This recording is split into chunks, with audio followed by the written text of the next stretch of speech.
Vous êtes plus de 30 000 à me suivre sur YouTube maintenant, c'est ouf. C'est beaucoup. Du coup, je me suis dit que c'était le bon moment pour parler des chaînes YouTube que j'aime, et si ça amène un d'entre vous sur chaque chaîne dont je vais parler, c'est déjà super cool. Il n'y a pas d'ordre spécifique, c'est juste des gens dont j'admire le contenu. Et j'ai déjà parlé de certains sur ma chaîne, mais je me suis jamais attardé dessus, et là ce sera l'occasion. Le premier youtubeur dont je vais parler est Mr. Fox. Hugo, de son prénom, parle principalement de doublage français. Si j'aime beaucoup son contenu, c'est déjà parce que de base, son point de vue général est assez éloigné du mien. Je regarde pratiquement rien en VF, mis à part les films d'animation. Et encore, L'île aux chiens qui vient de sortir, j'ai été le voir en VO. Je préfère, c'est comme ça, c'est mon avis, et je pense pas que je me mettrai du jour au lendemain à regarder mes films en VF. Mais, ce qui est intéressant entre autres choses sur internet, c'est qu'on peut confronter ses points de vue. Et voir quelqu'un défendre le doublage aussi bien, ça te fait remettre les choses en perspective. Parce que quand Hugo nous parle de doublage, c'est pas une supplication désespérée qui demande à une espèce d'élite autoproclamée dégueulasse de le laisser regarder ses films en VF. C'est des vidéos construites, argumentées, pesant le pour et le contre, remplies d'objectivité mais tantôt de nostalgie, dépassant très souvent la demi-heure. Daniel Perret a donc eu l'idée que je trouve géniale d'appeler Emmanuel Giacomi pour doubler Austin Powers. C'est donc la voix du James Bond en date qui double sa parodie. C'est génial! C'est génial parce que même si Emmanuel Giacomi, voix française de Denzel Washington, Forest Whitaker et Russell Crowe depuis la mort de Mark Alphonse en alternance avec Patrick Béthune, a un timbre peut-être un peu trop grave pour le rôle, toute la moquerie et la dérision faite au film d'espionnage, Genre de fille qui adore s'envoyer en l'air. passe par la voix de celui qui l'interprète à ce moment-là. Je crois que ce garçon a perdu la tête. Il rationalise beaucoup son propos, recontextualise souvent le film et son doublage pour nous permettre d'être le plus tolérant possible vis-à-vis de certains résultats ou pour taper sur les gens qui, disons-le clairement, le méritent. De quoi je parle trop de Koé? Mais il faut le dire! Il faut dire les choses telles qu'elles sont! Koé, c'est un enfoiré qui a été payé 100 000 balles pour doubler Garfield et qui a été incapable de pondre un truc correct, qui a rendu fou ses collègues, et le directeur artistique qui enchaînait post-clop sur post-clop en se prenant la tête dans les mains et en se disant bordel de merde, comment je vais réussir à lui faire pondre un truc correct? Koé, c'est un mec qui a été payé 100 000 boules pour un film qui a même pas fini! Oui, il s'est barré avant la fin et un tiers du film a été doublé par une match voice, bordel! Excusez-moi, ça fait des années que j'accumule les bruits de couloir sur cette affaire, il fallait que ça sorte. Bon! Son format principal dont je viens de parler s'appelle Parlons VF, et il rentre très facilement dans la catégorie j'ai vu la notif YouTube sur mon téléphone au taf et me dit intérieurement trop bien, je mate ça ce soir en mangeant. Catégorie très longtemps monopolisée par le JDG et autres productions Nesblog, je tiens à le dire. Il a d'autres formats, notamment les FAQ du doublage, très intéressantes également, où l'on apprend plein de trucs sur l'envers du décor, ou encore des interviews des voix les plus emblématiques du milieu. Vous l'aurez compris, je recommande chaudement sa chaîne. D'autant qu'il mérite que son contenu soit vu, compte tenu de la masse de taf qu'il enchaîne. Ses vidéos sortent régulièrement, sont longues et renseignées, et je crois que le premier Parlons VF date d'il y a genre 6 piges. Clairement, il démérite pas. Allez voir ce qu'il fait, c'est vraiment ouf. La dernière vidéo de la deuxième chaîne dont je vais parler m'a vraiment happé tout le long, vraiment comme un vortex de mon attention, comme ça, un truc de fou. Il s'agit de Alt 236.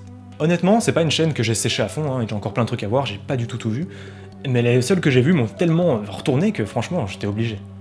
C'est une chaîne qui aborde un peu tous les médias, manga, jeux vidéo, films, peinture, et en gros, le point commun entre toutes ces vidéos, hormis le fait qu'elles ont été faites par le même type, c'est que chaque média est valorisé de la même façon et y est traité sérieusement. En combinant plusieurs fonctions mathématiques, qui pour moi sont autant de termes poétiques, comme dilatation, torsion et projection conforme, les chercheurs travaillent avec une artiste pour tenter de remplir cet espace manquant. Même si j'avoue ne pas saisir les subtilités mathématiques précises de cette recherche, il m'est fascinant de voir que le travail d'un artiste continue à mettre en ébullition le cerveau de mathématiciens émérites, même après que ce dernier soit passé de l'autre côté. Des joueurs vont alors se donner pour mission de fouiller les moindres recoins du jeu sans relâche, à la recherche du moindre élément, d'une partie cachée. Ils vont trouver qu'on peut accéder à un jardin suspendu, seulement aperçu dans une cinématique, mais aussi qu'il est possible de s'accrocher aux aigles selon certaines conditions. Vous vous en doutez, ça, moi, ça me touche. Ce qui me frappe vraiment dans son taf, en fait, c'est la cohérence qui s'en dégage. Il compose lui-même ses musiques, et le côté très régulier, voire répétitif, aide à fond à la concentration. Surtout que le bougre amène toutes ses réflexions au compte-gouttes, et en donnant des clés de lecture de l'œuvre dont il parle, il parvient à garder le spectateur concentré, actif, et lui donne carrément l'impression d'arriver à ses propres conclusions. En tout cas, moi c'est ce que j'ai ressenti en regardant ses vidéos, et du coup je me suis dit, putain, il est trop fort, c'est génial. Et en même temps, c'est hyper respectueux et hyper valorisant pour son audience. Et ouais, je pense que je vais chercher méga loin, mais c'est sincèrement ce qui m'a fait cliquer sur s'abonner. J'aimerais vous en dire plus, mais franchement, allez voir la dernière, ou celle sur Bloodborne, ou celle sur Berserk, elles sont toutes super bien. La troisième chaîne dont je vais parler, c'est Need Backup. Je sais bien qu'il y a une partie d'entre vous qui les connaît très bien, parce qu'ils nous partageaient mes vidéos plein de fois. Et ouais, Need Backup, c'est la mif quoi. Les mecs m'ont soutenu depuis que j'ai 4000 abonnés, un truc comme ça. Mais bon, rentrons dans le vif du sujet. Need Backup, c'est une chaîne gaming. Le gaming, c'est large maintenant, je sais bien. Il y a les VOD de stream, les let's play, mais eux, ils sont plus de l'école Supercut. Un montage ultra énervé et ultra condensé de leurs meilleurs moments de stream. Putain, ils sont beaucoup trop synchro derrière. Oui. Et ils sont tous beaucoup trop contents. Il regarde beaucoup trop ton cul. Voilà, tu lui donnes des coups comme ça. Tu niques ta mère. Faut bolosser les autres attrapeurs. Mais elle l'a eu en plus. Mais je savais pas que c'était possible. De retour en pleine forme. Mais non, tu es nul. Et putain les gars, le montage est incroyable. Pour moi, c'est encore plus flagrant dans leur Ça va vite où ils résument un jeu super vite. Et c'est à ce moment-là que Negan nous refit part de son existence. Léon, écoutez bien, il faut absolument que vous... D'accord, faisons comme ça. Et on ne la revit plus jusqu'à la fin du jeu. Le château était grosso merdo constitué des mêmes connards mais en robe, peinturluré blanc et rouge et avec un parasite lombrique gobeur de tête. Et avec des énigmes level lapin malin du genre inverse les deux épées. Survint alors Louise venu nous apporter un médicament qui a merde il l'a oublié en arrière. Merci Louise. C'est mon boulot. Un détour pour trouver la clé du château et nos deux compères se trouvèrent face au maître des lieux, Salazar, un espèce d'enfant adulte progéria pirate. Pipe et jaune de bois. Ouais bon, un lord espagnol c'est pareil. Notre but est de transformer Ashley pour qu'elle devienne l'une des nôtres. L'une des nôtres. Vendu. Et Léon, c'est pas ça le texte. C'est hors de question. Allez, sois sympa frère. No thanks. C'est des gros bosseurs et ils méritent de fou. Ils viennent de se lancer à temps plein sur YouTube, donc c'est le moment d'aller voir ce qu'ils font et partager à foison, voire de leur lâcher un peu d'oseille. Et si vous me croyez pas quant à leur capacité de monteur, allez voir les best-of de Mr. MV. C'est eux qui ont tout monté, franchement, ils sont trop bien. Ah oui, alors ils sont en train de bosser, Materia et Alix, sur le deuxième best-of. Alors je leur ai demandé, j'aurais donné une consigne très particulière. J'aurais dit, c'était pas mal le premier best-of, mais j'aimerais que ça soit plus comme Squeezie. Parce que ça l'était pas vraiment assez, malgré ce que disaient les gens dans les commentaires. Du coup voilà, j'espère vraiment que la directive a été suivie et qu'il y a vraiment un max de jump cut.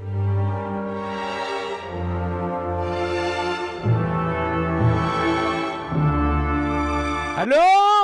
Putain, ça hurle! Connard! Oh mon dieu! I got it! Hold on!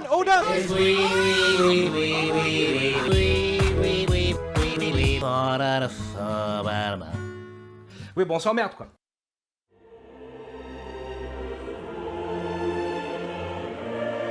Incroyable du cul! La chaîne suivante compte moins de 1000 abonnés et c'est assez injuste. La chaîne Interesting Movies est tenue par deux types. Eddie Garcia et Eddie et Léo. Elle parle donc évidemment de cinéma et prend un angle qui me plaît vraiment bien. En gros, en s'appuyant sur un ou plusieurs films, il pose des questions sur le cinéma en général et essaye d'y apporter des éléments de réponse. Les images de synthèse orientent nos films, peut-on filmer l'invisible, qu'est-ce qui fait une bonne scène d'action? Je vous recommande chaudement leur vidéo sur Jinro qui m'a laissé sur le cul et qui m'a grave donné envie de voir le film. La démarcation entre l'homme et l'animal n'existe pas. Mais pour autant, son discours ne semble pas si diabolisant. Tout au long du film d'ailleurs, ce personnage n'a eu de cesse de parler de sa brigade selon un principe de meute, où les membres veillent les uns sur les autres. Le même Foussé qui était capable d'aimer se met à punir violemment ceux qui lui veulent du mal. Un détail intéressant cependant, on remarque que Foussé ne tire jamais le premier. Il est donc plus dans la défense que dans la violence gratuite, et les prétendus humains pensant valoir mieux que les loups sont finalement tout aussi sauvages. Le taf est vraiment propre et mérite vraiment beaucoup plus de visibilité. Si vous voulez faire le plein d'anecdotes et d'analyses concises et rapides, franchement, je vous les conseille de fou. Et suivez-les sur Twitter. On arrive donc à la chaîne Chronomusic tenue par mon frère Michel. Et ouais, la famille c'est un peu triché, ok. Mais honnêtement, même si ça avait pas été mon frère, je l'aurais mis 1000 fois.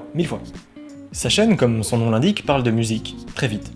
Salut à tous et bienvenue dans Chronomusic, la chronique musicale express, et aujourd'hui je vais répondre à 4 arguments contre le rap. Il a plusieurs formats associés à des couleurs. Vous remarquerez que la couleur du fond change en fonction des vidéos. Le rouge sera pour les vidéos les plus créatives qui comprendront des exemples d'arrangements ou de compositions faites par mes soins. Le vert sera pour les vidéos typées édito dans lesquelles les sujets que j'aborderai seront traités de manière subjective. En gros, je donnerai mon avis sur ces sujets et j'espère vous donner envie d'en débattre avec moi ou avec d'autres. Et le bleu sera pour les vidéos stories dans lesquelles j'aborderai des sujets de manière très simple et factuelle, juste pour vous les présenter brièvement. Je garde le jaune pour toutes les vidéos un peu spéciales comme celle-ci, les FAQ, les annonces, etc. En gros, je mettrai là-dedans tout ce qui ne rentrera pas dans les 3 autres couleurs. Le tout est hyper jouissif, hyper drôle, hyper satisfaisant, hyper intéressant et pousse à la curiosité. Personne dans le monde ne marche du même pas. Leurs règles ont toute une tombe, c'est ça qu'ils ne comprennent pas. Des allers-retours en prison, certains n'en reviennent pas. J'ai qu'à lâcher des mouvements tous sous le même toit. Ça a d'ailleurs toujours été son but, et je prends comme argument tous les liens qu'il laisse dans les descriptions de ses vidéos. Soit il renvoie vers des gens qu'il aime bien, soit il pousse à creuser et à s'intéresser un peu plus. Et c'est super cool.